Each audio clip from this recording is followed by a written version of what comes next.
Akan pembukaan dan Depohar 10 Cup Open Turnamen Putri U17 se-Jawa Barat. Nah, jadi peserta ada di wilayah Jawa Barat, ada yang dari Bogor, ada yang dari Bekasi, ada yang dari Kerawang, Purwakarta, dan juga tentunya yang dari Bandung. Bandung apa dari kota Bandung maupun dari Bandung Barat juga ada yang ikut. Jadi tujuannya yang pertama tentunya kita ingin mencari untuk bibit-bibit atlet voli putri. Tentunya ini juga ajang sebenarnya untuk mungkin melihat kemampuan para atlet voli putri ya yang tentunya ada di daerah-daerah.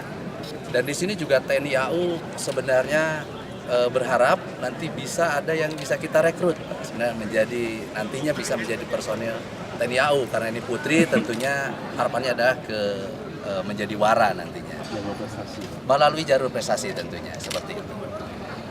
Oke, selanjutnya Pak, sebelumnya ada nggak atlet dari kita yang mungkin udah ke PON atau ke SEA Games atau ke Popda atau Jadi sebenarnya kalau atlet-atletnya sendiri sebenarnya ini sudah level yang cukup bagus sebenarnya. Ini kan sementara ini yang junior. Kalau atlet-atlet senior sendiri TNI AU mungkin sudah tidak diragukan ya. Dari Proliganya sendiri salah satunya adalah mengambil bibit-bibit yang memang diambil pada kegiatan event-event seperti ini. Seperti itu. kalau total jumlah peserta tahu nggak berapa? Total jumlah pesertanya sendiri ada 20 tim. 20 tim karena memang sayangnya kegiatan ini kan memang mendekati ada kegiatan ujian anak-anak SMA. Sebenarnya masih banyak tim yang sebenarnya awalnya ingin ikut bergabung bisa sampai 30, namun melihat situasi sementara ini baru 20 tim yang bisa ikut bergabung kegiatan ini. Mungkin harapannya Pak?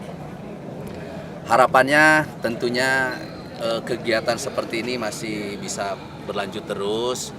Kemudian juga kita harap sebenarnya dari Dispora mungkin bisa menjaring kegiatan-kegiatan seperti ini sehingga bisa lebih banyak lagi yang berprestasi setiap ada kegiatan yang tujuannya adalah memajukan atlet-atlet di Jawa Barat khususnya.